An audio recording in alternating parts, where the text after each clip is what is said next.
요한복음 5장 43절에서 47절까지 저 한 절씩 교독합니다. 나는 내 아버지의 이름으로 왔음에 너희가 영접하지 아니하나 만일 다른 사람이 자기 이름으로 오면 영접하리라.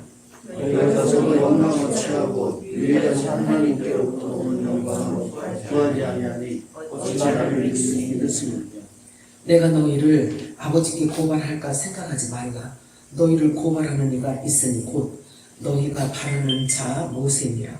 모세를 들었더라면 나를 들었으니 이는 그에게 하려고 있습니다. 다 같이 그러나 그의 글도 믿지 아니하고 어찌 내 말을 믿겠느냐 하시니라. 그렇죠. 믿는 것이 이렇게 중요한 거예요. 자, 우리 마라나타 세 번 외칠까요? 마라나타, 마라나타, 마라나타. 오늘 이거 본문 말씀을 가지고 아버지 이름 예수, 예수라는 이름이 아버지의 이름이라는 거예요. 아버지의 이름 예수라는 제목으로 우리 함께 은혜를 나눠보도록 하겠습니다. 성령께서 오늘도 교회들에게 하시는 음성이 들려지기를 주님의 이름으로 축복합니다. 이름이라는 기본 어원은요, 헬라어든 히브리어든 다 같은 의미를 갖고 있는데요. 어떻게 설명하고 있냐면 한정되어 있는 어떤 뚜렷한 지위 또는 성격과 권위라는 의미로 설명하고 있어요. 왜냐하면 그 이름, 그 사람 자체에 한정되어 있다라는 것을 의미하고 있죠. 그런데 이 말의 유래는 어디에서 유래가 되었냐면 확실하게 알다라는 뜻이에요. 거기에서 유래가 되었고요. 그리고 확실하게 알기 때문에 확신한다. 그래서 확실하게 말할 수 있다라는 이 어원에서요. 이게 온 유래된 말이에요. 이름이라는 뜻이요. 자, 그렇다면 한 개인의 이름은 그 사람 존재 자체를 다 담고 있다는 말이 되는 겁니다. 그러므로 이름은 그 사람의 존재를 말하는 것과 같다라는 의미예요. 예수님께서 나는 아버지의 이름으로 왔느니라 라고 말씀을 하십니다. 그렇다면 하나님 이름으로 왔다는 건데요. 예수라는 이름 자체가 하나님의 이름이라는 거예요. 자, 그렇다면 그 이름 안에 뭐가 들어있냐면 나는 아버지에 대해서 확실히 알고 있다. 그리고 나는 그 뜻을 확신하고 있다. 그렇기 때문에 나는 확실하게 아는 아버지의 뜻을 너희들에게 다 말해줄 수 있다. 나는 예수다. 이런 얘기예요. 이해가 가시나요? 하나님의 모든 것, 모든 뜻, 모든 계획을 다 알고 있고 이미 모세를 통해서 그 모든 설계도를 기록해 놓았는데 그 성경을 내가 이루러 왔다. 그래서 그 성경이 다 분명한 사실이라는 것을 내가 너희들에게 가르쳐 주러 왔다 라고 얘기하는 거예요. 그 구약 모세오경 전체가 다 아버지의 뜻이야 이 얘기를 하러 왔다는 거예요. 분명하다라고 이야기를 하러 왔다는 거예요. 그런데 왜 내가 와야지만 되냐면 그 첫 언약을 가지고는 영생에 이를 수 있는 길이 없기 때문이야. 이런 뜻이에요. 예수님 이름 안에 이런 모든 것들이 다 함축되어 있다는 거예요. 그것을 일컬어 예수님께서 오셔서요. 그래서 그 모든 것들을 드러내기 위해서요. 그러니까 예수님이 이 땅에 오시니 초림이 필요하고 재림이 필요해요. 그런데 왜 오셔야 되는지에 대한 그 이유는요. 예수님하고 성찬을 이룬 자들 때문에 그러는 거예요. 그래서 하나님의 모든 뜻과 하나님의 계획과 하나님의 모든 설계도를 이야기하는 것 자체가 성찬식이라고 하는 거예요. 성찬식. 그래서 신부들에게는 예수 그리스도의 지체는요. 예수님과 반드시 성찬식을 해야 돼요. 그래야 하나가 되거든요. 자, 그래서 예수님의 몸인 살을 먹고 피를 마시도록 하시는 것은 새 언약, 즉 예수님과 한 몸을 이루는 약혼식이에요. 약혼식. 약혼식 다음에 뭐가 있어요? 결혼식이 있죠. 그래서 결혼식은 우리 신부들이 결혼식은 언제냐면요. 나팔절이에요. 그래서 우리 신부들은요. 잘 신부 단장을 준비하고 드레스를 깨곱게 차려입고 예수 그리스도로 옷을 입고 결혼식을 기다리는 거예요. 나팔절을 기다리는 거예요. 우리를 데려가려고 주님께서 데려가시겠다고 약속한 그 절기가 나팔절이거든요. 그래서 약혼식, 즉 성찬식은 언약의 관계로 인해서, 즉 예수님께서 우리를 살아있는 채로 데리고 가겠다라는 새 언약의 피를 우리들에게 주시는 거예요. 그게 성찬식이란 말이에요. 그래서 그들을 위해서 오셨고 또 그들을 데려가시기 위해서 나팔절에 공중 강림하시는 거예요. 그래서 성경 전체적인 것을 보면은요, 하나님의 뜻을 기록한 거예요. 그런데 그 하나님의 뜻을 찾아서 그 안으로, 내면으로 들어가 보면은 신부들 때문에 예수님이 초림이 있었고 또 그 신부들을 데려가기 위해서 예수님의 재림이 있는 거예요. 그래서 창조 자체가 신부들을 드러내고 신부들을 만들어내고 신부들을 데려가기 위한 하나님 나라 완성을 위한 설계도예요. 성경 자체가. 성경 66권을 지금 제가 다 말씀드린 거예요. 이게 쉬운가요? 성령께서, 진리의 성령께서 저와 여러분 안에 내주하시잖아요. 그러면 제가 이 말 한마디 딱 하잖아요. 그러면 성경 창세기부터 계시록까지 버럭 열려요. 그걸 말하고 있기 때문에 그런 거예요. 그런데 이렇게 여러 가지 비유를 들고 여러 가지 어떤 예수님께서 행하신 어떤 이런 것들을 비유를 들어서 이야기를 하기 때문에 그것을 이제 우리가 깨닫는 거죠. 그래서 여기 꺼내도 이 말씀이고 저길 꺼내도 이 말씀이고 그래요. 신부들을 향한 하나님의 설계도예요. 성경은. 자, 그래요. 예수님께서 하나님의 모든 계획을 다 알고 너희에게 말해줄 것을 말씀하시는 거예요. 예수라는 이름 자체가 그 말씀이거든요. 그래서 그 새로운 언약의 말씀을 너희들에게 내가 다 들려줄 거야 라는 뜻인 것입니다. 예수님의 이름 안에 이런 뜻이 담겨져 있다는 거예요. 그래서 아버지의 모든 뜻과 계획, 새로운 언약의 말씀, 그리고 천국의 복음을 가져왔다 라고 이렇게 말씀하시는 거예요. 그래서 예수님에게 주목하기를 원하는 거예요. 나는 그것을 다 말할 수 있다라는 뜻이에요. 나는 아버지의 모든 뜻을 다 말할 수 있다. 왜? 나에게 그 모든 권세와 권위를 주었기 때문이다. 이렇게 말씀하세요. 그래서 우리는 예수님 입에서 나오는 모든 말에 집중을 해야 되는 거예요. 그리고 예수님이 행하신 이 행적도요, 사실은요, 이렇게 막 중구난방으로 예수님이 이렇게 돌아다니신 게 아니에요. 항상 길이 있었어요. 항상 길. 내가 지금 잘 외우지는 못하는데, 사마리아로 해서, 어디로 해서, 항상 이렇게 다니셔요. 그래서 예수님의 모든 행적 속에 길이에요, 그게. 그래서 그 길을 우리들에게 가르쳐 주시는 그 길 안에 있는 함축되어 있는 뜻도 우리가 알아야 되는 거예요. 우리가 그 길로만 가야 그 끝에서 주님을 만날 수가 있기 때문에 그런 거예요. 그래서 예수님은 중구난방으로 일하지 않으셨어요. 그리고 요한복음에 보면은 모든 기적과 이적을 행하신 게 있어요. 그런데 그 기적과 이적 행하신 이 모든 것들도 결국은 구원을 이루기 성취하기 위해서 다 그것도 연결이 되어 있어요. 그런 의미를 갖고 어떤 예수님의 어떤 기적이나 표적이나 말씀을 보면은요, 신비하게 또 다른 세계가 보여져요. 그래서 예수님이 하신 말씀과 행하신 표적과 기적과 이 모든 것들은 다 예수님께서 내가 길이요, 진리요, 생명이다 라는 그 메시지가요, 그 삶 안에, 예수님 삶 안에 다 들어가 있는 거예요. 그래서 예수님이 말씀하세요. 내가 아버지의 이름을 너희들에게 줄 것이다. 아버지의 이름을 주실 거래요. 그러면 아까 지금 제가 설명한 것처럼 아버지 이름, 예수 이름 안에는 아버지의 모든 계획, 영원전에 있던 그 계획이 다 들어있잖아요. 그걸 이렇게 우리가 갖고 성경을 봐야 되는 거예요. 그래서 내가 아버지의 이름을 너희들에게 줄 거야. 그리고 아버지의 모든 것을 다 너희에게 말해줄 거야. 너희들에게 줄 거야. 위임할 거야. 이거 신이라고 하는 거예요. 우리들에게 입혀주는 거. 우리가 인간의 어떤 방법이 아닌 하나님께서 그냥 입혀주는 거. 이걸 얘기하는 거예요.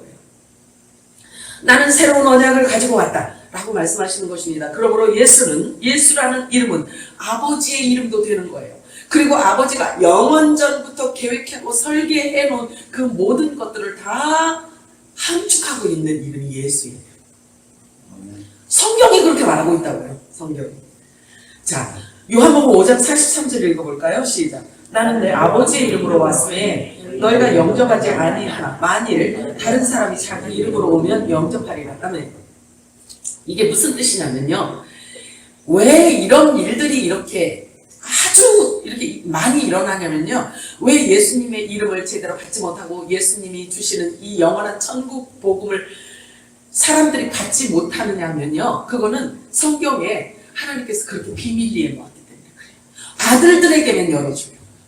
그래서 사단 마귀 귀신이 그 말을 갖고 장난칠까봐 그래서 하나님이 숨겨놓은 거예요. 그래서 하나님의 아들들에게만 유전자를 갖고 어린 양의 그 체계, 어린 양의 생명체 안에 있는 그 이름 있는 그 하나님의 아들들에게만 열어주려고요, 비밀리에 숨겨놓은 거예요. 그래서 비밀이라고 하고 그래서 계시라고 하고 이렇게 얘기하는 거예요, 성경. 그래서 막 오픈 안 해요. 그래서 진리의 성령께서 오셔서 해주셔야지만 알아지고 깨달아지는 거예요. 이게 엄청난 비밀이란 말이에요. 그런데 마지막 때 신부들에게는요, 약혼한 신부들, 성찬식이 마지막으로 이루어져야지만 그 신부들이 옷 단장을 하고 드레스 단장을 해서 데려가야 되기 때문에 이제 열리는 거예요. 그래서 열리는 이 열림이 여러분들에게 있게 되어지는 거예요. 구하시기 바래요. 이것은 약속이기 때문에 이루어지는 거예요. 그래서 말씀을 볼 때 영적인 차원으로 보게 되는 거죠. 영적인 차원으로. 공부를 많이 하고 박박사들에게 보여지는 게 아니고 성경은, 그래서 성령께서 계시를 해주고 조명을 해주고 비춰주고 열어주시고 이런 표현을 쓴단 말이에요. 그래야 보여진다는 거예요. 그래서 뭐 해석자라고 막 이걸 막 이렇게 하고 막 원문 막 박사고 막 이런 사람들에게만 성경이 보여진다면 머리 좋은 사람 박사들만 구원받게? 그렇지 않은 거예요. 만민에게 보여주리라고 말씀하신 이유는 나이하고도 관계없고요, 국적하고도 관계없이 하나님께서 그 유전자를 갖고 있는 하나님의 아들들에게, 그 유전자를 갖고 있는 자들에게 열어주겠다는 거예요. 그리고 듣게 해주시겠다라는 거예요. 이게 약속이에요. 이것을 일컬어 늦은 비 성령의 기름 부으심이라고 하는 거예요. 예수님의 이름의 뜻은 또 뭐라고 성경에 설명하고 있냐면, 자기 백성들을 그들의 죄에서 구원하시리라 이렇게 표현하고 있어요. 자, 그렇다면 그 뜻을 갖고 있는데요, 결론은 하나님께서 계획하신 모든 뜻은 어떤 정해진 특정 인물이 있다는 거예요. 그렇지 않아요? 그걸 말하고 있다고요. 무조건 모든 자들에게 하나님이 이런 것을 다 오픈하시는 게 아니라면 자기 백성들을 죄에서 구원하시겠다는 거예요. 자기 백성들. 하나님의 설계도를, 우리가 하나님의 계획과 하나님의 설계도인 성경을 보잖아요. 그러면 다 전부 다 나를 가리키고 있어요. 다 나를 가리키고 있어요. 하나님의 뜻과 모든 계획은 사람들의 동의를 구하는 게 아니에요. 하나님의 계획은 사람들이 나 좀 어떻게 설득시켜봐 이래갖고 되는 게 아니에요. 성경은 하나님의 뜻은, 그래서 우리가 겸손하게 하나님의 뜻 앞에서, 하나님 말씀 앞에서 무릎을 꿇는 거예요. 그래서 그렇게 말씀하시죠. 모든 창세전, 그러니까 창세 이후로, 만물이 창조된 이후로 그 모든 사람의 무릎을 꿇게 하는 예수라고 하잖아요. 그래서 예수님이 이름 앞에 무릎을 꿇고 아버지의 뜻을 가르쳐 주시고 알려달라고 우리가 기도를 해야 되는 거예요. 겸손함으로. 이게 하나님 앞에서 경외하는 마음이에요. 경외라는 것은 두려움을 말해요. 경외라는 것은 두려움을 말합니다. 그런데 그 두려움이 막 무서워서 이렇게 막 이런 게 아니고요.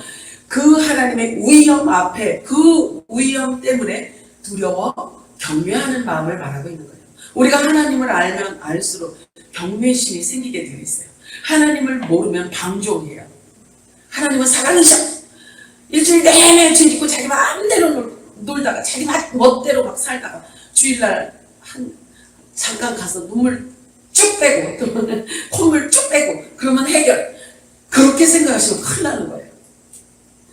어쩌면 그렇게 자기가 원하고 자기가 쉬운 대로 하나님을 어떤 만들어 놓고요. 자기가 만든 하나님, 자기가 만든 종교틀 이런 것들 때문에 그렇게 종교 생활을 해서 하나님 말씀하고는 전혀 관계없고 열매는 전혀 맺지 못하고 심령은 완전히 막 뒤죽박죽이고 삶이 그렇고 이렇게 되었는지도 몰라요. 실제로 하나님의 말씀을 하나님의 음성으로 듣고 하나님이 지금 나에게 주시는 말씀이라고 들었다라고 한다면 여기서 거울을 딱 보고 하나님 말씀이 비춰질 때는 거울을 보고 성경에 그렇게 기록되어 있어. 거울을 보고 얼굴에 뭐 덕지덕지 묻었는데 그냥 거울 딱 놓고 집에 가서 그냥 이렇게 산다는 거예요. 삶이 다르고 예배가 다르면 하나님이 싫어하세요. 그러지 않겠어요?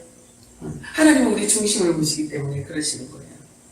그래서 오죽하면 너희들은 성령이 임한 성전이다 이렇게 말을 하셨을까요? 하나님이 임하시는 성전이래요. 그러니 우리가 우리의 의지하고도 관계없이 우리의 혼적인 느낌하고도 관계없이 하나님의 말씀이 내 안에서 정확한 기준이 되어져야 돼요. 그래서 모든 삶의 기준이 말씀화되어져야 돼요. 왜냐하면 말씀으로 기준 삼지 않으면 화장실 들어갈 때 마음 다르고 나올 때 마음 다르고 시작할 때 마음 다르고 와서 마음 다르고 이러니까 그러니 기준이 없단 말이에요. 그러면 큰일 난다고요. 그런데 주님은 우리들을 일컬어서 하나님 내가 너희 안에 들어가 산다 이렇게 말씀하시는 거예요. 그게 임마누엘이라는 뜻이에요. 그럼 하나님께서 내 안에 들어와서 사시는데 뭘 갖고 사시냐고요. 뭘 갖고 사셔요? 주님이 말씀 갖고 들어오신 거란 말이에요. 진리의 성령이 내 안에 오신 것은 말씀 갖고 들어와서 나를 내 삶의 기준, 나의 어떤 살아가는 어떤 생활 방식의 기준을 말씀으로 딱 내 안에 갖고 들어오시는 거란 말이에요. 그러니까 모든 범사에 자문해 보면은 모든 범사에 하나님을 인정하라라고 말씀하시잖아요. 그래서 인정하라는 뜻은 그렇게 되면 내가 너의 삶을 네 발자취를 내가 끌어갈 거야. 이렇게 말씀하신단 말이에요. 내 주먹을 믿어라. 뭐 나는 원래 이런 사람이야. 뭐 이러면 큰일 납니다. 이제 바꿔야 돼요. 다 모든 것을 다 바꾸고 내려놔야 돼요. 우리의 관점과 반응은 정말 이제 실제로 들어가야 돼요. 실제적으로 하나님의 말씀과 하나님과 동행하는 삶으로 이제는 우리가 실제로 바꿔야지만 되는 것입니다. 말만이 아니라. 아멘이죠? 그러면 가장 먼저 무엇부터 나오냐면 말부터 달라져요. 말부터 달라져요. 제가 여기 뒤에도 또 말씀드리겠지만. 자, 보세요. 요한복음 17장 11절 한번 읽어볼까요? 시작. 나는 아버지께로 가오나니 거룩하신 아버지 내게 주신 아버지 이름으로 그들을 보존하사 우리와 같이 그들도 하나가 되게 하옵소서. 요 보존하라는 뜻을 원문에 보면 뭐라고 했냐면요, 결혼하지 않은 상태 그대로 이렇게 표현하고 있어요. 보존하라 해달라고. 이게 지금 예수님이 유언과 같은 마지막 기도거든요. 예수님의 이 마지막 기도인데 이 기도는 모든 신부들에게 예수님 재림할 때까지 유효한 기도예요. 그래서 이 기도가 저와 여러분을 향한 신부들을 향한 중보기도인 거예요. 그렇게 아셔야 돼요. 요한복음 17장은 주님이 신랑이 신부를 취해 갈 때까지 유효한 신부들을 위한 중보기도인 거예요. 그래서 이 보존하다라는 뜻은 예수님하고 약혼을 했잖아요. 약혼을 했잖아요. 그러니까 약혼한 내 신부들을 아버지 이름으로 보존해 주세요. 이 뜻이란 말이에요. 아버지 이름으로 보존해 주세요. 아버지 이름은 뭐예요? 말씀인데 우리가 신부라는 것을 확증한 말씀으로 우리를 보존해 달라는 거예요. 다른 남자하고 결혼하지 않게, 바알신하고 결혼하지 않게. 바알이라는 것이요, 풍요신과 결혼하다라는 신랑이라는 뜻이에요. 바알이.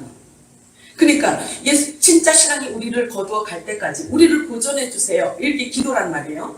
이 기도는 신부들이 다른 데 넘보지 않고 다른 데 기웃거리지 않게 해주세요. 보존시켜 주세요. 이 뜻이라고. 이해를 하시죠? 그렇게 이 기도가 유효해서 저와 여러분을 이단에 들어가지 않고 세상에 빠지지 않고 돈의 노예가 되지 않고 바알에 결혼하지 않고 이렇게 우리를요 정말 아름다운 정결한 천으로 지금 만들어가고 계시는 거예요. 말씀이 우리를 보존하고 있는 거예요. 아버지 말씀, 아버지 이름이. 그래서 진짜 신랑이 우리를 데려갈 때 그 나팔절까지 우리를 이렇게 보호하고 계신 것입니다. 그래서 이렇게 하나님 말씀을 계속 끊임없이 드리는 거예요. 나팔절 신랑이 왔다 하는 그 나팔절 이제는 공중에서 부를 때가 가까웠기 때문에요. 우리가 준비하는 거예요 지금. 맨날 또 그 소리 또 한다고 그래. 아니 좋지 않아요? 아 좋지 않은가요? 아 그럼 안 좋은 사람 손 들어. 아무도 손 안 들었으니까 이제 또 할 거야. 자 그래요. 하나님이 우리를 보존하시는데 바알 우상과 결혼하지 않고 세상과 타협하지 않게 보존하시고 그리고 그 기도가 지금도 유효해서 저와 여러분의 중보기도로 이렇게 온 우주 만물 속에서 신부들을 건드리지 못하도록 그 말씀의 권능과 권세로 우리를 지키고 계시다는 사실이죠. 아멘 하시기 바래요. 그래서 예수님의 그 권능의 기도는 지금도 우리에게 하나님의 평강으로 우리를 인도해 주고 계세요. 그리고 그리스도 예수 안에서 우리 마음과 생각까지 지키시고 보존해 주고 계세요. 여러분 자꾸 흔들리지 마세요. 자꾸 이렇게 흔들리고 이러면은 안 돼요. 왜냐하면 하나님이 주시는 평강은 환경하고 관계없어요. 그래서 내 마음이 자꾸 요동하는 것은 아직 내가 육의 사람을 벗지 못했다라는 증거예요. 그래서 하나님이 주시는 평강은 우리 안에 하나님의 고요로 내 안에 좌정하신단 말이에요. 그래서 이 환경이 나를 못 건드려요. 내 안에 내 마음을 못 건드린단 말이에요. 내가 혼적으로 내 생각 속으로는 좀 복잡할 수 있을지 모르지만 그것을 말로 내뱉지 않아요. 왜? 고요하니까. 그런 고요함이 여러분들에게 있기를 바라요. 그래서 하나님께서 약속으로 말씀으로 우리를 지켜주고 계세요. 뿐만 아니라 악한 자에게서 우리를 지키신다고 약속하셨어요. 그리고 하나님께서 우리를 어떻게 지키시느냐? 하나님 자신의 눈동자처럼 우리를 지키신다고 약속하셨어요. 우리가 발음만 조금 세게 불러도 우리 깜빡하잖아요. 눈동자를 보호하기 위해서. 그죠? 그런데 무슨 먼지 하나만 들어봐요. 난리가 나죠? 눈에서 막 눈물이 막 나와가지고 그거를 다 걷어내잖아요. 그렇지? 그렇듯이 하나님의 눈동자, 당신의 눈동자처럼 신부들을 지키시고 보호해 주시겠다고 약속하셨어요. 시편 17편에. 제가 왜 이런 말을 일부러 이렇게 말씀을 드리냐면요. 오늘 드리는 말씀, 오늘 듣는 이 말씀을 여러분들이 전부 다 마음에 새겨야 돼요. 새기고 계속 암송하고 계속 묵상하시고 이 말씀으로 대적도 하고 이 말씀으로 여러분 환경에 선포해야 돼요. 그래서 이 말씀을 여러분들이 환경 속에 풀어놓잖아요. 그러면 그 말씀이 일을 하셔요. 환경에서. 그렇게 하셔야 돼요. 자, 시편 25편 5절 한번 읽어볼까요? 시작.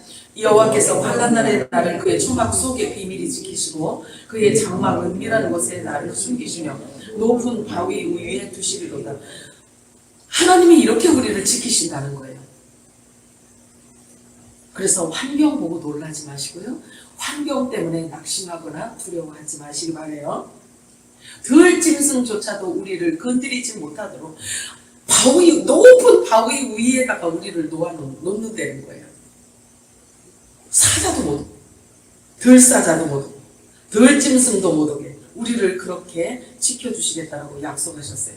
자, 하나님의 말씀을 믿고 붙들고 지키는 자에게 반드시 하나님께서는 또한 인자를 베풀어 주신다고 약속하세요.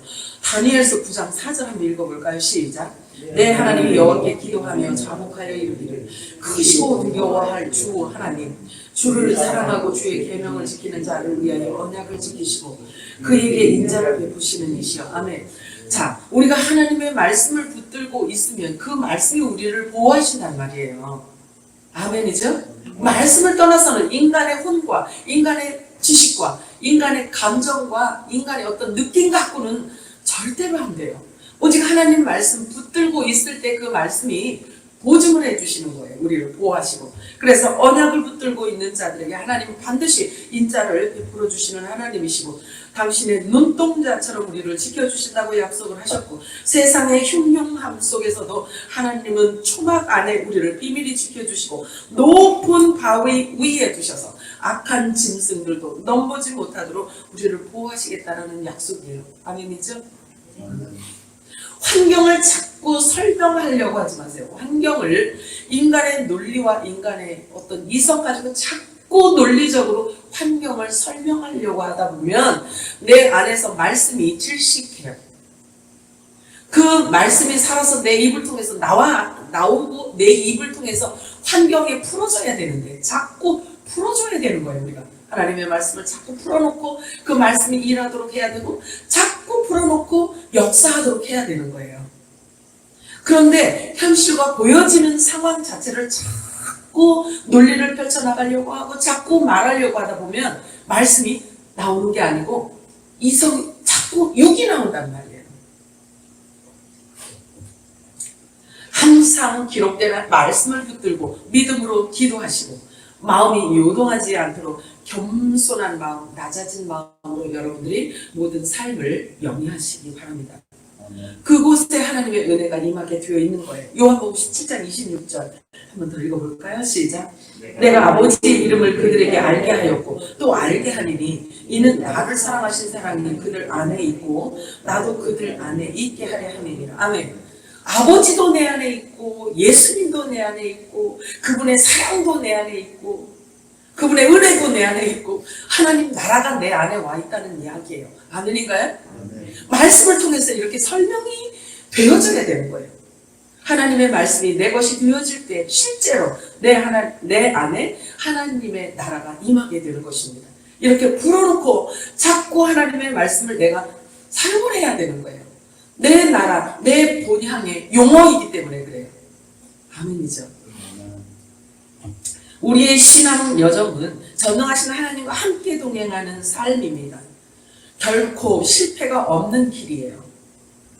물론 설명이 안 되는 일들이 간혹 생길 수는 있어요. 그러나 그것을 설명하기 위해서 자꾸 그것을 논리적으로 펼치기 위해서 애쓰지 않아도 돼요.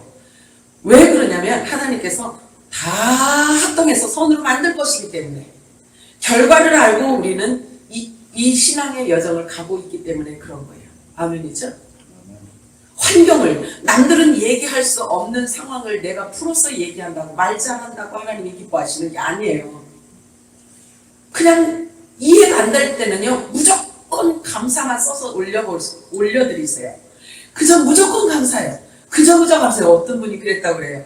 교회에서 기도를 하는데요 앞에 사람이 얼마나 기도를 열심히 잘하는지 너무나 열심히 기도를 하더래요. 그래서 뒤에 있었대나? 뒤에 있는 게 더 잘 들리겠네, 그치? 뒤에 자기는 기도를 하는데 기도할 말이 3분 하니까 없더래요. 그래서 뒤에서 기도하는 사람은 얼마나 기도를 세상에 청산뉴스처럼 하는지. 그래서 자기 기도 3분 다 하고 나서 뒤에 사람이 기도하는 거 따라서 나도요, 아멘요, 나도요, 아멘요 이랬대잖아요. 나도요, 아멘요, 이랬대잖아요. 그런데 응답이 다 됐대요. 주여. 그래요. 우리가 이해되지 않는 어떤 일들 앞에 놓여 있을 때는요 그것을 설명하고 그것을 해명하기 위해서 자꾸 노력하는 것보다는요 그냥 우선 감사로 열매를 하나님께 올려드려보세요. 입술에 감사의 열매를 올려드려보세요. 그러면 하나님께서요 더 급하셔요. 그것을 하나님이 해결하셔야 하기 때문에. 왜냐면 감사로 제사를 드리는 자가 나를 영화롭게 하나니 이랬어요. 그러니 환경도 완전히 무시하고 나한테 감사하는 그의 삶을 하나님이 책임지시지. 왜? 당신의 영광을 위해서요. 아멘이죠? 그래서 하나님의 말씀을 우리가 신앙 여정 속에서 무엇을 어떻게 반응하고 무엇을 어떻게 해석하느냐는요 하나님의 말씀 안에 우리가 꽉 붙잡혀 있으면요 답이 나와요. 막 이걸 해결받기 위해서 어떤 점쟁이 찾아갈 필요가 없어요. 이해가 되지 않으면 그냥 가면 돼요. 그냥 이렇게 가잖아요. 감사하면서 가보세요. 그러면 그리고 말씀을 환경에 풀어놓으세요. 말씀을 풀어놓고 축복의 메시지를 풀어놓고 묻고 푸는 권세를 주셨으니까, 저와 여러분에게 주셨으니까 그것을 자꾸 풀어놓으라는 거예요.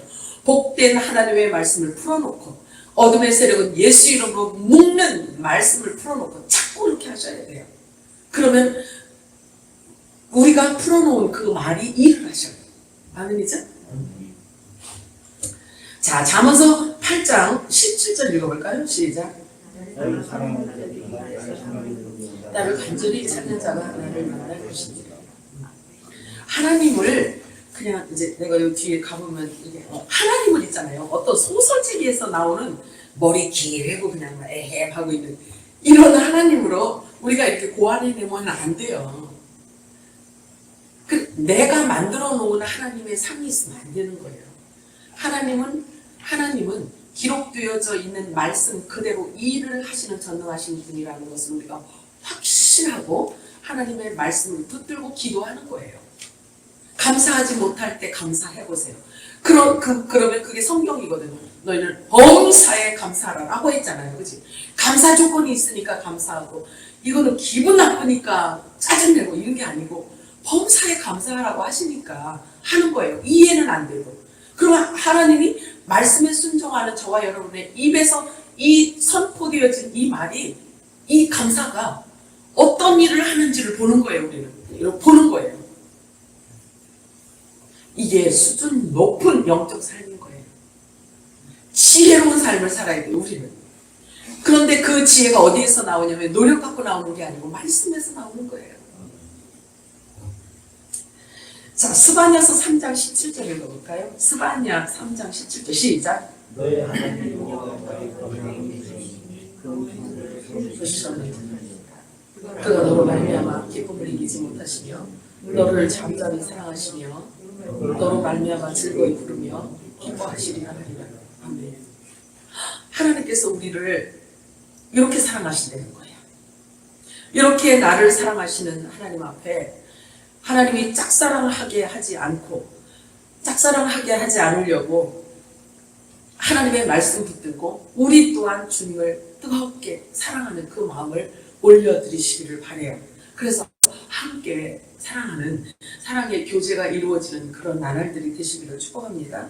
자, 이제는 정말 신랑 만날 때가 가까우니까 신랑의 음성을 각자가 들을 수 있는 영의 귀가 있어야 됩니다. 잘 이해하셔야 돼요. 신랑과의, 주님과의 가장 긴밀한 시간들을 이제는 가져야 할 때가 된 거예요. 그래서 내 안에 신랑보다 더 좋아하는 것, 더 사랑하는 것 있으면 바꿔치기 해야 돼요. 주님으로 바꿔야 돼요. 신랑으로 바꾸셔야 돼요. 그래서 우리를 사랑하시고 우리 때문에 기쁨을 이기지 못하시는 그 잠잠함. 왜 잠잠함이라고 표현을 했냐면 우리 안에서 역사하시는데도 불구하고 우리가 알아차리지 못하니까 잠잠함이라고 얘기를 하는 거예요. 또 옆에 오셔서 주님께서 내가 너를 사랑해 해도 우리가 육의 귀를 갖고, 타락한 육의 귀를 갖고 육신을 갖고 있기 때문에 주님의 음성을 듣지 못하는 거예요. 그렇기 때문에 잠잠하게 보여질 뿐이에요. 그러나 주님이 우리를 사랑하시는데 이렇게 사랑하신다는 거예요. 믿어지시나요? 믿어지시나요?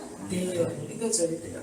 하나님은 소설책에서 나오는 그런 긴 수염을 갖고 있는 그런 추상적인 사람이 고안해낸 그런 하나님이 아니세요. 하나님에 대한 이미지를 이제는 말씀으로 바꾸셔야지만 돼요. 그러기 위해서 여러분들이 겸손하게 엎드려야 됩니다. 또한 하나님은 사랑이시니까 아무렇게나 살다가 교회 한 번 띵 나와서 회개하면 되겠지 하는 그런 아니란 생각도 이제는 하면 안 돼요. 모든 삶의 패턴을 이제는 거룩의 모드로 바꾸셔야 돼요. 거룩의 모드로 바꾸셔야 돼요. 저의 생명이 주인이 하나님이시기 때문에 우리의 모든 삶 자체도 사실은 거룩이에요. 그래서 거룩의 모드로 다 바꿔놓으시기를 바라요. 아멘? 네, 아멘 소리가 이렇게 적지. 우리의 습관은 하루아침에 고쳐지는 게 아니기 때문에 제가 이렇게 자꾸 말씀을 드리는 거예요. 그래서 강력한 의지력으로 이제 나쁜 습성들을 완전히 끊어야 돼요. 그래서 죄로부터 돌아서야 되고 나쁜 생각으로부터 벗어나야지만 되고 타성에 젖은 종교생활 그런 습성도 이제는 우리가 버려야 되고 이제는 바꿔야 돼요. 단호하게 버려야 돼요. 율법과 종교 행위로 구원에 이룰 수 없기 때문에 한 사람도 종교와 율법으로는 한 사람도 구원에 이를 자가 없다고 했기 때문에 그래요. 그래서 복음으로 진리로 그리스도의 사랑으로, 그리스도의 생명으로, 부활 생명으로 우리가 완전히 거듭난 상태가 되어서 주님과 교제하고, 내가 주님 하면 그래, 이 정도로 깊은 사랑의 교제가 이제는 이루어져야 되는 거예요. 신랑을 사랑하는 만큼 주님의 세미한 음성도 들려지게 되어 있는 거예요. 아멘이죠? 아멘. 고민이 이제 생겨. 이제 고민이 이렇게 자꾸 생긴다고. 어떡하지? 나는 어떻게 해야 주님의 음성을 들을 수 있지? 이제 나중에 그거 갖고 또 나중에 나누는 시간이 있을 거예요. 자, 이 모든 사실을, 자, 하나님께서 우리를 향하신 그분의 사랑의 확증은 십자가에서 죽으시고 부활하신 거예요. 그래서 이것을 한시도 잊으시면 안 됩니다. 우리가 하나님의 사랑을 어디서 발견하냐면요, 십자가에서 흘리신 주님의 그 사랑, 죽으심, 그리고 부활하심, 이곳에서 시작이 되는 거예요. 이게 출발점이에요. 그래서 그 사랑을 우리가 항상 초심을 잃으면 안 되는 거예요. 그 첫사랑을 항상 갖고 있어야지만 되는 것입니다. 그래서 예수님의 피가 바로 새 언약의 영원한 천국 복음이고 하나님 사랑의 확증인 것입니다. 막연하게 하나님 사랑을 이렇게 느끼고 하나님을 또 막연하게 생각하고 있으면요, 어느 날 우리의 혼이 너무 강하기 때문에 그게 어느 날 싹 사라져 버려요.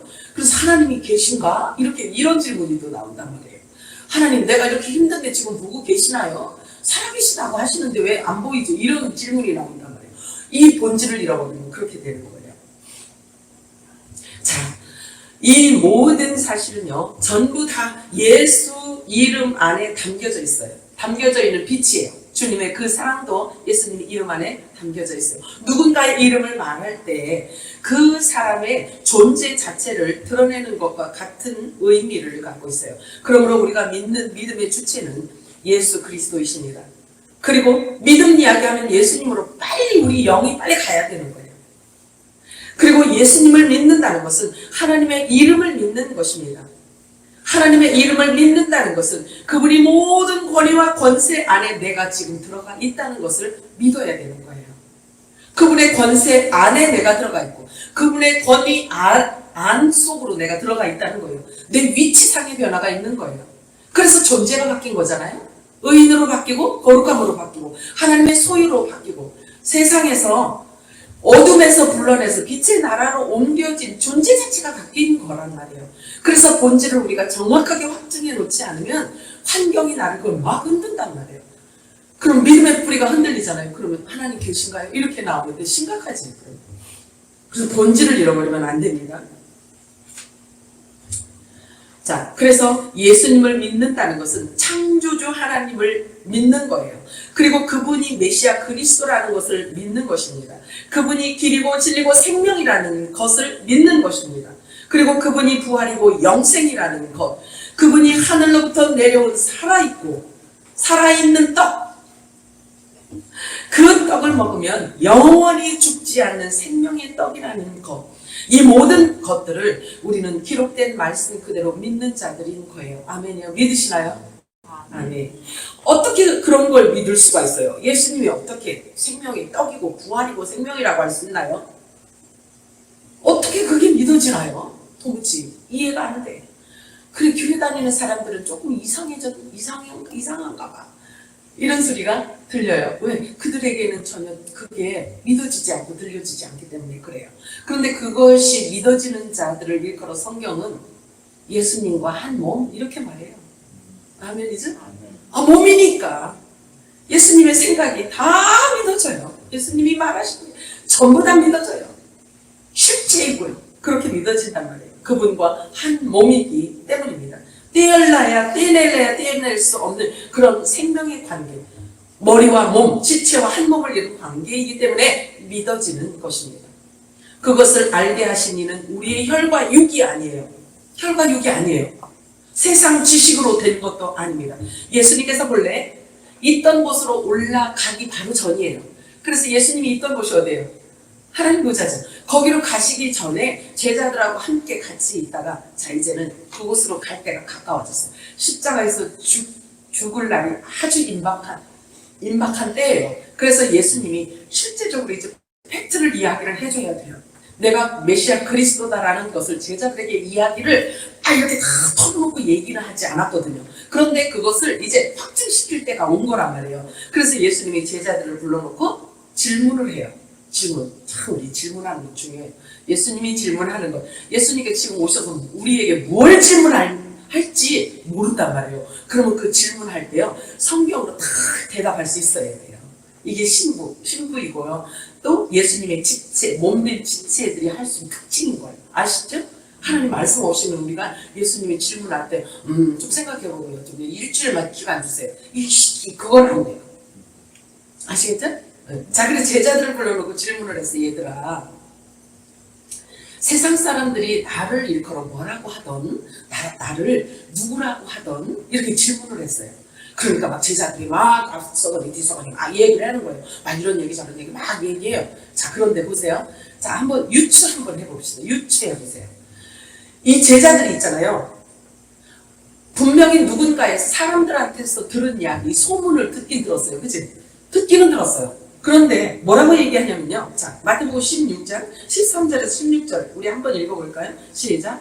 예수께서 필리포 가이사랴 지방에 이르러 제자들에게 물어 이르시되 사람들이 인자를 누구라 하느냐? 이르되 더러는 세례 요한, 더러는 엘리야, 어떤 이는 예레미야나 선지자 중에 하나라 하나이다. 이르시되 너희는 나를 누구라 하느냐? 시몬 베드로가 대답하여 이르되 주는 그리스도시요 살아계시는 하나님의 아들이십니다.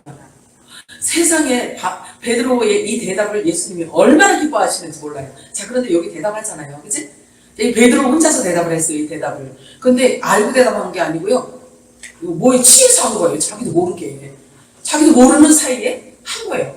자, 그렇다면 이것이 베드로나 이 제자들에게 한 질문이나 답이나 그리고 예수님께서 기뻐하시는 거나 이 모든 것들은 지금 신부들에게 하시는 메시지예요. 자, 보세요. 이 제자들은 어딘가에서 소문을 들었단 말이에요. 소문을 들었는데 어떤 말을 들었을 때 여러분들 누군가하고 대화를 1시간 동안을 했어요. 1시간 동안을 대화를 했어. 그치? 예를 들어서 1시간 동안을 대화했는데 그 1시간 동안 대화한 게 다 머릿속에 남나요? 안 남죠? 그럼 뭐만 남아요? 중요한 게 뭔지. 그렇지. 우리 이렇게 계획적이신 분은 김계획 씨께서는 그렇게 하시지만 우리 같은 경우는 그냥 지나가는 말도 막 얘기해요. 밥 먹다가 1시간 얘기할 수도 있고 막 2시간 이렇게 할 수 있잖아요. 그치? 이렇게 어떻게 하다 막 미장원에 가면 또 거기 또 FM이잖아요. 동네 FM이잖아요. 그러니까 막 이런 얘기 들리잖아요. 그러면 그 듣는 말 중에서 무엇이 남냐고요? 자기가 자기 안에 뭔가 이렇게 딱 맞아 떨어지는 것 같고 기억이 남는단 말이에요. 그렇지 않나요? 그치? 어디 미장원에 갔더니 이 이야기를 하더라고요. 왜? 그 부분에 대해서 자기가 이 안에 있는 거예요. 그래서 그 부분에 대해서 자기가 생각하고 있었던 거기 때문에 딱 이게 달라붙는다? 자, 그러면 제자들이 한 대답하는 거 보세요. 세례요한이라고 하던데요. 세례요한 죽은 지 얼마 안 됐잖아요. 세례요한이 다시 부활했다고 하던데. 세례요한이라고 하던데요. 그러니까 자기들 마음속에 어쩌면 예수님이 그럴지도 몰라. 예를 들어서 또 그러고 또 그 다음에 그 예수님 안에 세례요한 영이 들어갔을지도 몰라. 이렇게. 또 그 다음에 엘리야라고 해요. 그치? 엘리야라고도 하더라고요. 그리고 또 예레미야 아니면 구약의 선지자 누구 사람 그 죽은 영이 들어갔다. 이런 생각을 하는 거예요. 왜? 자기들이 예수님 보기에도 도무지 너무 신적이기 때문에 사람으로서는 흉내낼 수 없는 일들을 하신단 말이에요. 그런데 이분이 진짜 메시아인지 그리스도인지 이게 잘 모르는 거예요. 왜? 성령께서 오셔야지만 알 수 있기 때문에 그런 거예요. 저와 여러분들도 그동안에 하나님의 말씀을 있죠. 종교 생활하면서 이렇게 막 귀에 걸면 귀걸이, 코에 걸면 코걸이, 이 얘기는 그 얘기고 이 얘기는 그 얘기고 막 무슨 얘기만 하면 가서 생활 속에서 자기가 좋은 것만 막 받아서 이렇게 했잖아요. 근데 이제는 안 그래. 그렇게 하면 안 되는 거예요. 딱 정돈을 해주신단 말이에요. 진리의 성령께서 오시잖아요. 늦은 빛 성령의 기름 부으심이 주어지잖아요. 그러면 이 모든 하나님의 말씀을 예수님이 비유로 하신 모든 것들도 구약의 율법 모든 것들도 전부 다 천국 복음으로 다 계시해요. 다 연결해요. 그래서 하나의 길로 만드시는 거예요. 그 길을 우리가 타지 않잖아요. 그러면 그 끝에서 주님을 못 만나. 내가 길이라고 했기 때문에. 그래서 우리가 그동안에는 각자 길을 만들었을지 몰라도 다 내려놔야 돼요. 다 내려놓고 부활의 영 성령께서 오셔서 우리를 하나의 길, 하나의 목자 되시는 그분이 우리들에게 말씀하시는 그 길로 우리는 이제 가야 되는 거예요. 그래서 한 마음을 품어야 되고 한 양식을 먹어야 되고 한 길을 가야 되고 연합되어져야 돼요. 하나로 해서 한 목자를 향해서 우리는 가야 되는 거예요. 아멘이죠? 우리의 목자는 오직 예수 그리스도이셔요. 아멘이죠? 그분이 양들을 알고 양들에게 주시는 참 양식을 우리는 받아 먹어야지만 되는 거예요. 베드로의 이 대답을 예수님께서 얼마나 만족해 하셨는지 몰라요. 그래서 16장 17절에서 19절 읽습니다. 시작. 예수께서 대답하여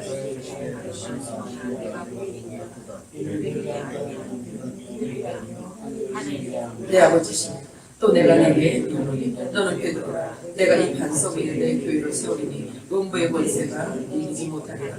내가 천국 열쇠를 내가 땅에서 무엇이든지 매면 하늘에서도 맬 것이요 내가 땅에서 무엇이든지 풀면 하늘에서도 풀리리라 하시고. 아멘. 이거를 제가 이제 숙제로 드려야지. 자, 우리가 있잖아요. 이제는 영적인 계시를 안다는 것은, 깨닫는다는 것은 진리의 성령께서 오셔서 터치하신다는 증거예요. 자, 그렇다면 이제부터 우리가요, 중요하게 다뤄야 할 부분이 있는데요. 자, 무엇을 어떻게 하는 것이 매는 것이고, 무엇을 어떻게 하는 것이 푸는 것인가, 그리고 또 천국 열쇠는 무엇을 뜻하는가 고민해야 돼요. 왜냐하면 교회의 마지막이 왔기 때문에. 자, 이렇게 천국 열쇠를 교회들에게 주셔서 교회들에게 주신 이 천국 열쇠를 이제는 거둘 때가 됐단 말이에요. 그렇기 때문에 이것을 사용해보지도 못하고 우리가 가면 안 되잖아요. 자, 그래서 묻고 푸는 것이 무엇인지를 진지하게 우리가 고민하면서 이 말씀을 내 것으로 만들으셔야 돼요. 이제는 우리가 좀 더 깊은 것을 다루어야 할 때가 된 거예요. 그래서 이제부터는 영적인 싸움도 만만치 않을 것이기 때문에 우리가 무장을 해야 됩니다. 그리고 더 거룩함으로 우리가 나아가야 하고 더 깨끗함으로 나아가야 하기 때문에 더욱 영적으로 예민해져야 됩니다. 그래서 여러분들 진지하게 예배 생활하시기 바라요. 그리고 진지하게 여러분들이 기도하셔야 돼요. 그래서 저와 여러분이 이제는 하나님의 전신갑주로 강력하게 무장을 해야 되고 성령의 검을 반드시 우리가 갖고 있어야 되는 거예요. 진지하셔야 됩니다.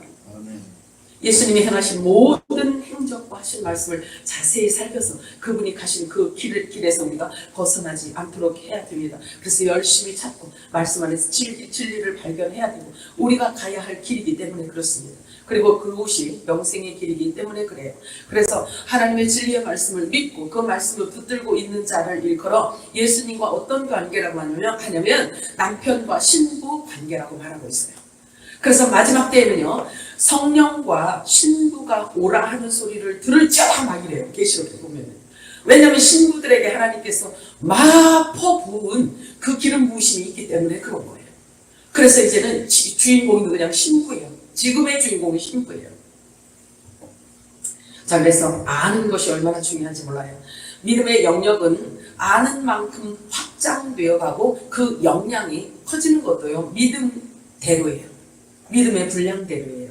그래서 그 안에 있는 것들을 하나님께서는 하나님 말씀 안에 있는 것을 꺼내서 미리 맛보기를 원하십니다. 아멘? 그렇게 맛보시기를 바라요. 그리고 그 권위와 권세 안에 우리를 있게 해주신다고 약속을 하시는 거예요. 그래서 하나님 것, 예수 그리스도의 모든 것들을 신부들에게도 주었기 때문에 우리가 누릴 자격이 있는 거예요. 아멘? 마태복음 1장 21절. 자, 보실래요? 같이 읽어볼까요? 시작. 아들을 낳으니 이름을 예수라 하라. 이는 그가 자기 백성을 그들의 죄에서 구원할 자이심이라 하니라. 아멘. 예수님은 아무나 자기 백성이라고 하지 않아요. 분명하게 구분되어 있는 것을 지금 암시하고 있어요. 자기 백성을 주에서 구원할 자라고 분명히 특정 지어 놓으셨다는 사실이죠. 자, 성경을 보면서 제가 늘 우리 수요 금요 때 말씀드리잖아요. 그죠? 여자가 있고 남자가 있고 뭐 땅에 속한 자가 있고 하늘에 속한 자가 있잖아요. 여기 지금 하나님께서 특정 인물을 분류해 놓았다는 것을 말하고 있는 거예요. 자, 세상에서도 이렇게 하나님이 분류해 놓은 걸 보십시오. 요한복음 17장 6절 읽겠습니다. 시작.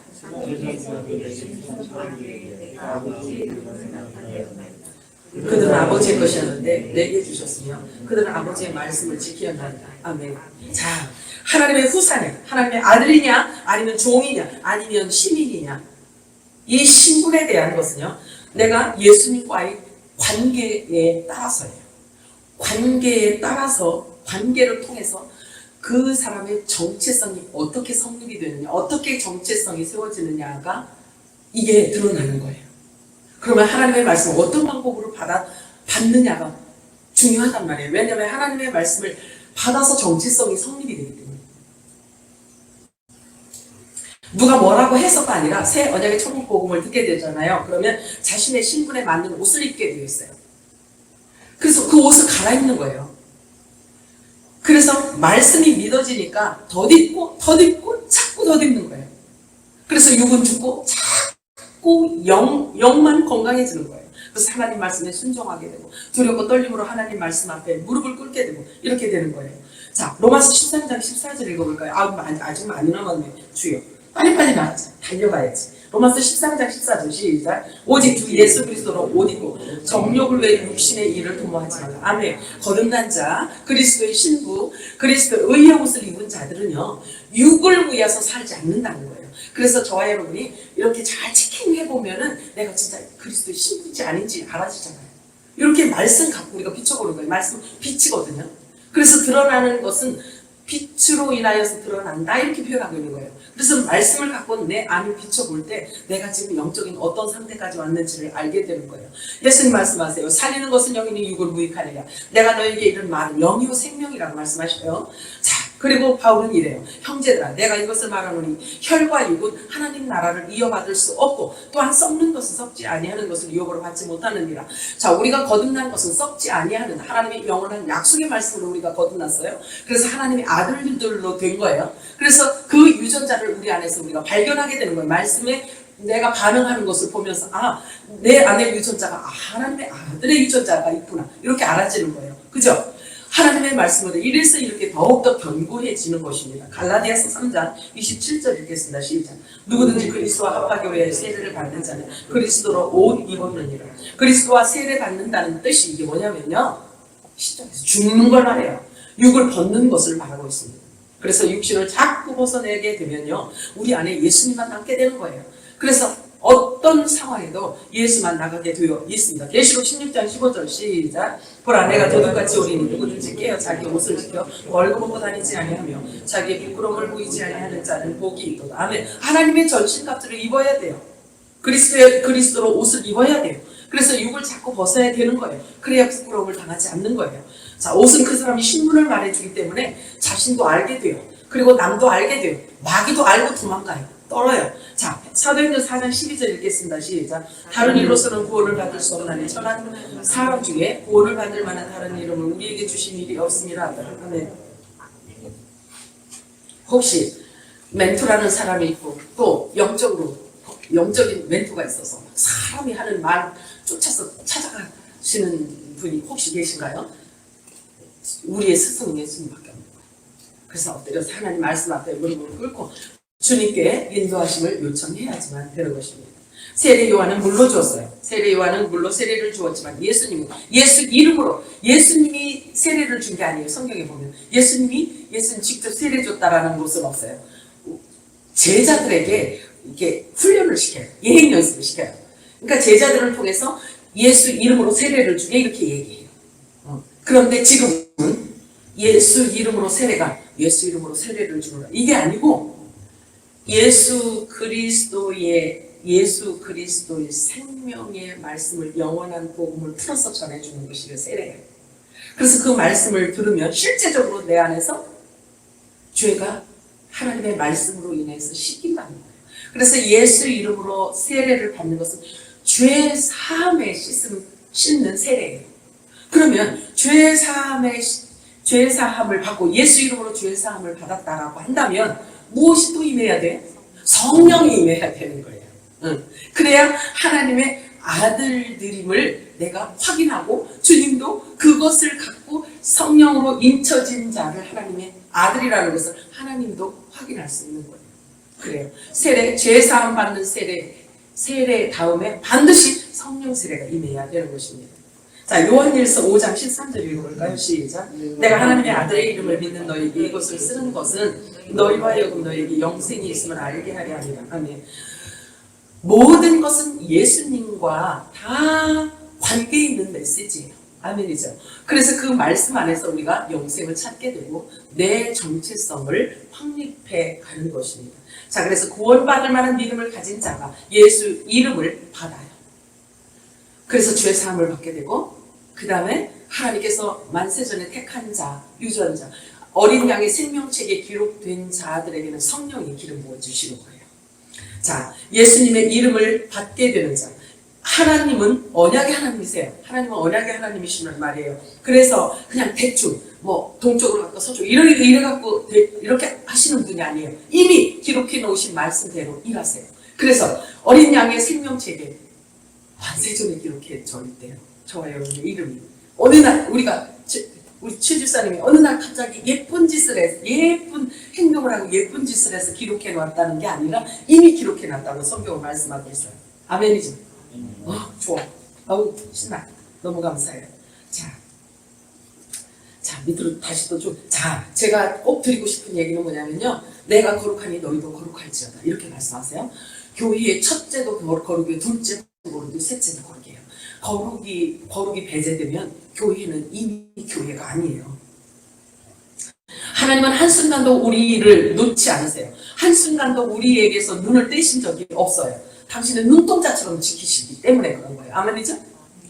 그래서 그러므로 우리는 영적 예민함이 있어야 돼요. 영적인 예민함. 이제는 영적인 분별력도 특별히 있어야 되기 때문에 여러분들이 그걸 놓고 기도를 하시기 바랍니다. 자, 성경에 예수님께서 이렇게 말씀하세요. 양은 그의 음성을 듣나니, 목자의 음성을 듣는다는 거예요. 양은 내 음성을 듣나니 나도 그의 이름을 안다. 이렇게 말씀하세요. 그의 이름을 알고 잘못된 데 있으면 내가 이름을 불러내서 내가 끌어낸다. 이렇게 말씀하십니다. 근데 예수님이 내 이름 지어준 것도 아닌데 내 이름은 아주 천실하게 우리 아버지가 지어준 현순인데 예수님이 내 이름을 어떻게 아시지? 이런 궁금함이 있는 분들 때문에 성경은 또 그 해답을 이렇게 말씀하세요. 자, 시편 139편 15절에서 16절 우리 같이 읽습니다. 시작. 내가 은밀한 데서 지음을 받고 땅의 깊은 곳에서 기이하게 지음을 받을 때에 나의 형체가 주의 앞에 숨겨지지 못하였나이다. 내 형질이 이루어지기 전에 주의 눈이 보셨으며 나를 위하여 정한 날이 하루도 되기 전에 주의 책에 다 기록이 되었나이다. 요거 아멘으로 받으시기 바래요. 요게 우리의 본질이에요. 우리가 갖고 있을 본질. 요것을 가지고 우리가 정체성을 이렇게 성립해 나가야 되는 거예요. 저와 여러분이 생명으로 딱 탄생한 요 순간, 하루도 되기 전에 저와 여러분의 이름을 주님이 먼저 알고 계시대요. 이름을 먼저 아시고 우리가 생명으로 되자마자 하나님 앞에 있는 책에 행위책도 있고요. 상급을 주려니까 행위책이 있어야 되잖아요. 행위책도 있고 생명책도 있어요.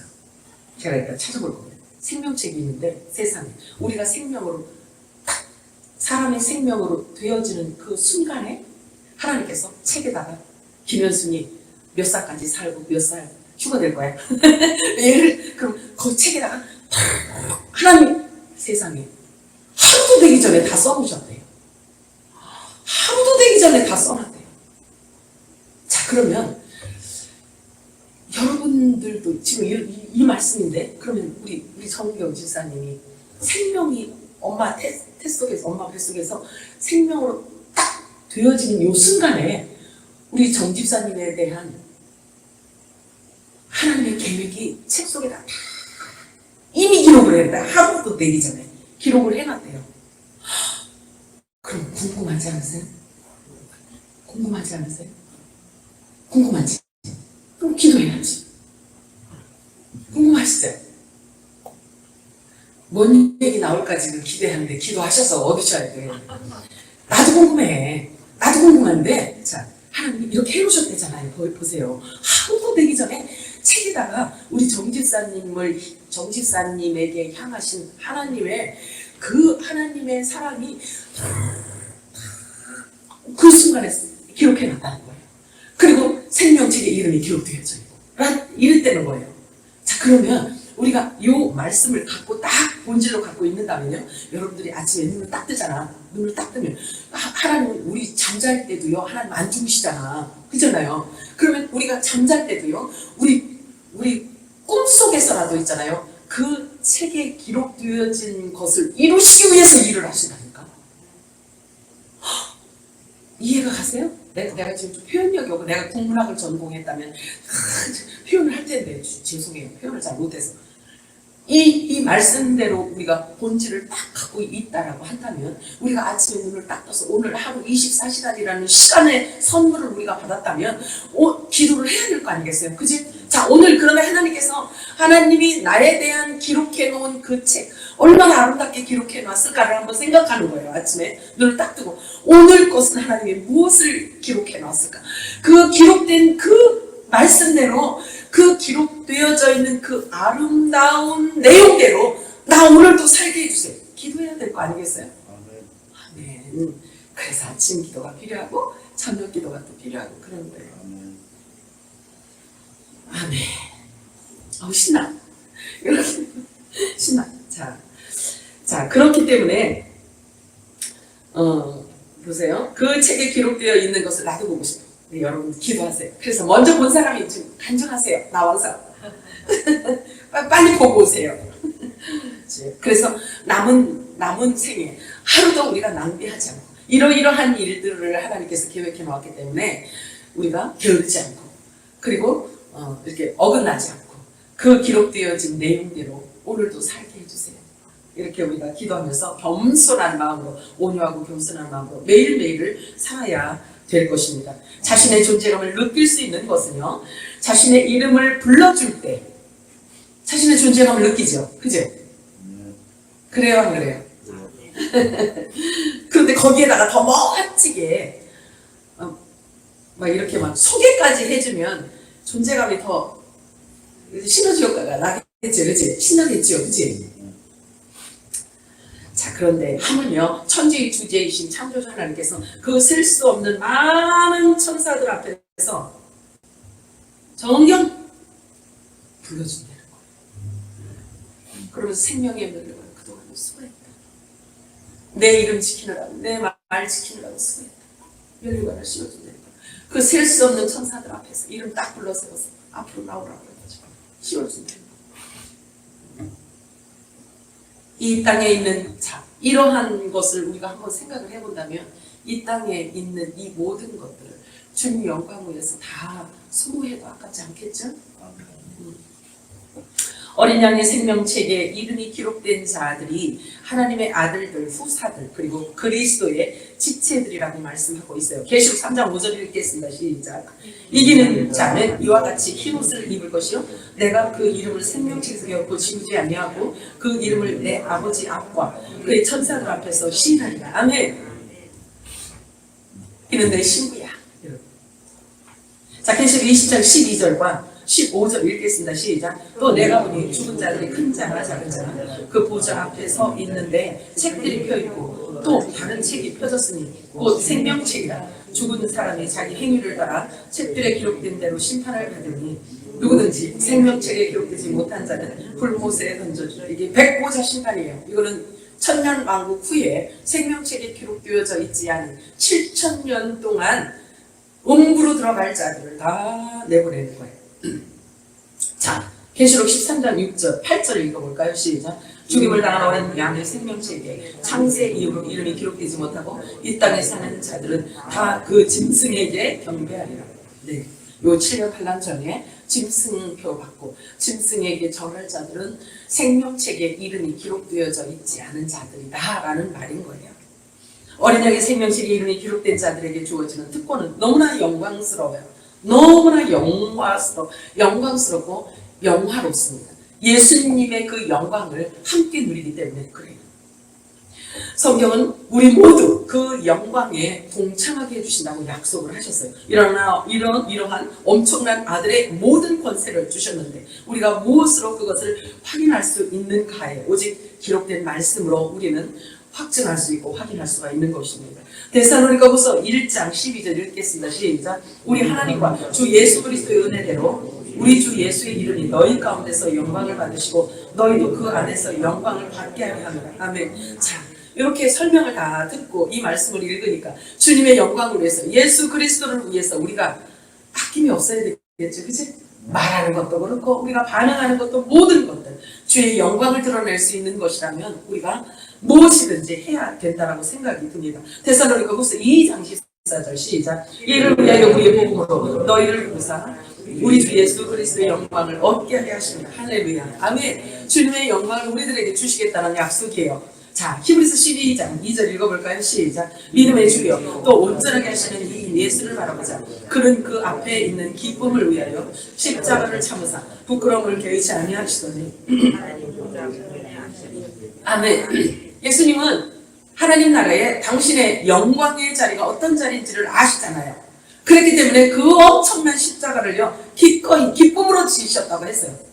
아멘. 그러면 우리가 예수를 믿으면서 이 땅에서 이해하지 못하는 이 땅에서 겪는 이 고난들은 우리는 무엇으로 참아요? 우리도 예수님처럼 이렇게 참는 거예요. 그죠? 우리를 피 흘리기까지는 지금 하고 하나님께서 원하지 않지만 자, 그런데 저는 말씀드리고 싶은 게 우리가 죄를 끊기 위해서 우리가 거룩을 유지하기 위해서는 피나는 어떤 그런 것도 감안을 해야 돼요. 그렇게 모두를 그렇게 가셔야 돼요. 아셨죠? 우리 보고 예수님이 지금 그 십자가를 나무 십자가를 지금 우리 보고 그렇게 하시진 않아요. 그러나 우리 육을 벗기 위해서 벗어야 되는 죄들이 있어요. 습성 이런 것들을 벗기 위해서는요 피 흘리기까지 해야 되는 거예요. 자, 보세요. 그런데 보세요. 예수를 믿으려면 이러한 일들이 있어요. 한번 보실래요? 예수님의 이름을 위해서 능력 받는 일에 기꺼이 즐거워하고 기뻐했대요. 제자들은 전부 사도들은 그렇게 해서 다 순교해서 죽었잖아요. 자, 보세요. 예수를 믿었는데 어떤 일들이 일어나냐면 이런 경험을 하게 돼요. 고린도후서 11장 24절에서 27절 시작.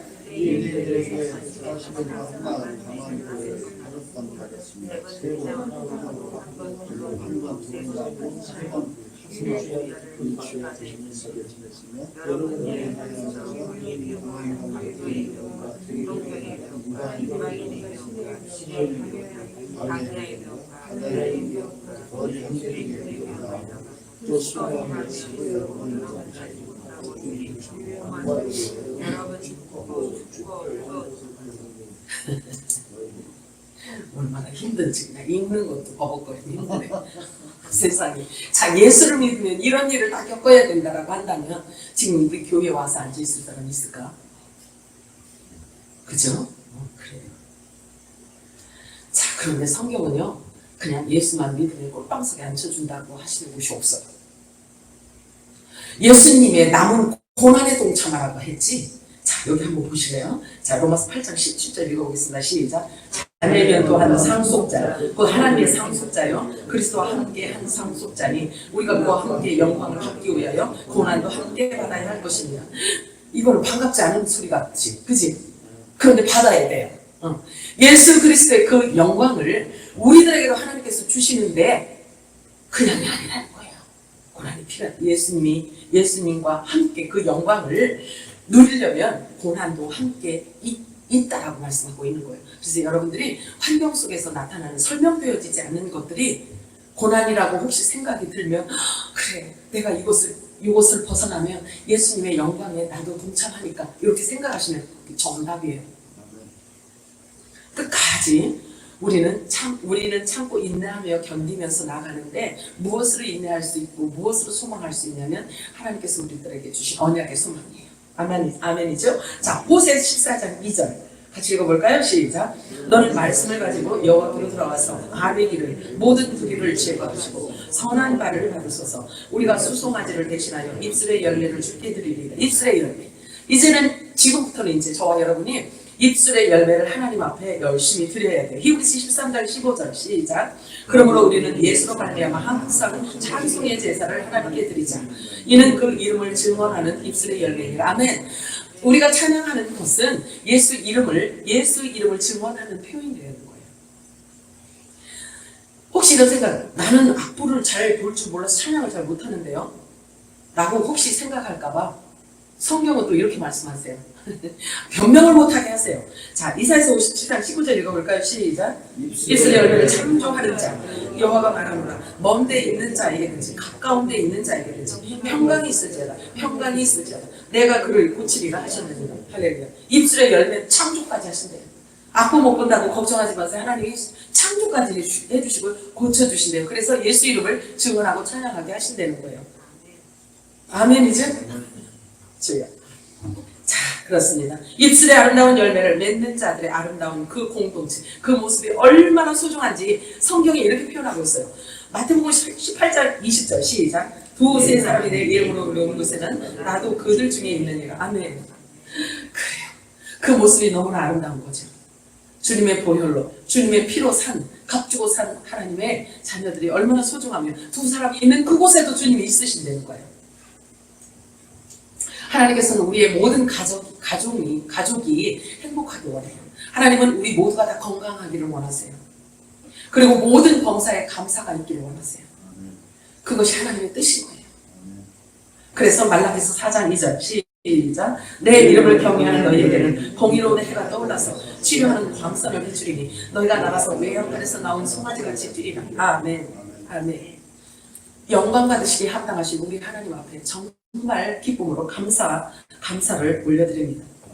이해되지 않는 것이 있다 할지라도 감사하면서 뭔지는 모르겠는데 그저 감사합니다 라고 한번 해보세요. 열매를 먼저 맺어보세요. 주님이 어떻게 하시는지. 요한복음 15장 16절 읽겠습니다. 시작. 너희가 나를 택한 것이 아니라 내가 너희를 택하여 세우나니 이는 너희로 가서 열매를 맺게 하고 또 너희 열매가 항상 있게 하여 내 이름으로 아버지께 무엇을 받든지 다 받게 하려 합니다. 할렐루야. 아멘. 예수라는 이름은 하나님의 존재를 나타내고 있어요. 자, 하나님 나라 완성의 설계도를 갖고 오신 분이에요. 이름으로 세례를 받게 하시고 죄 없이 해주시고 피 흘리심으로 새 언약을 우리들에게 쏟아놓으시고 부활하셔서 성령을 보내주시고 성령으로 인침받은 자들을 잘 보존하셨다가 신부로 데려가셔서 하나님 보좌 우편 12보좌 우편에 우리를 앉게 하시고 예수 그리스도의 영광에 함께 우리를 앉게 해주시겠다라는 이 예수 이름, 그 영광스러운 그 영화로운 예수 이름을 우리 입술을 통해서 많이 찬양하고 많이 자랑하여서 많은 입술의 열매를 맺기를 주님의 이름으로 축복합니다.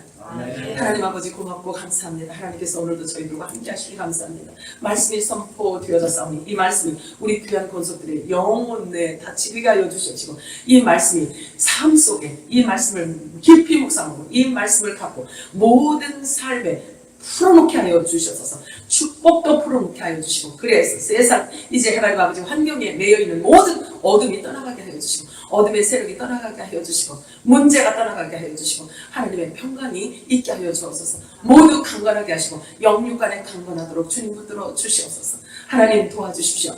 힘들고 어려운 일들도 있지만 이해가 되지 않지만 그저 먼저 감사로 입술의 열매를 맺고자 합니다. 하나님께서 도와주시고 모든 것이 합력하여 선이 되게 하여 주시옵소서. 아픈 자는 주님께서 만져주시고 안수하여 주시옵소서. 우리 주님께서 말씀하시기를 내가 채찍이 맞음으로 나음을 입었다고 주님 말씀하십니다. 아버지 만져주십시오. 피 묻은 손으로 주여 안수하여 주시옵소서. 나는 너를 치료하는 의사다라고 말씀하셨습니다. 그가 찔리면 우리의 허물을 인하며 그가 상하면 우리의 죄악을 인하며 그가 상함으로 우리가 하나님과 평화를 누리고 그가 채찍에 맞음으로 우리가 나음을 입었다고 말씀하셨습니다. 하나님 아버지 우리를 도와주십시오. 우리의 육도 치료하시고 우리의 영도 다 치료하셔서 영육간에 강건케 하여 주시옵소서. 그렇게 해주실 우리 주 예수 그리스도로 기도 올려옵나이다. 아멘. 지금 우리 주 예수 그리스도의 원하시는 하나님 아버지의 극진하신 사랑하시고 성령의 교통한 아래 주 위로하신 이 나라의 민족 위로와 모든 교회 위로와 우리 샘물교회와 우리 귀한 권속들 머리와 가정과 직장과 사업 전 위에 지금으로부터 영원토록 함께 있을지어다.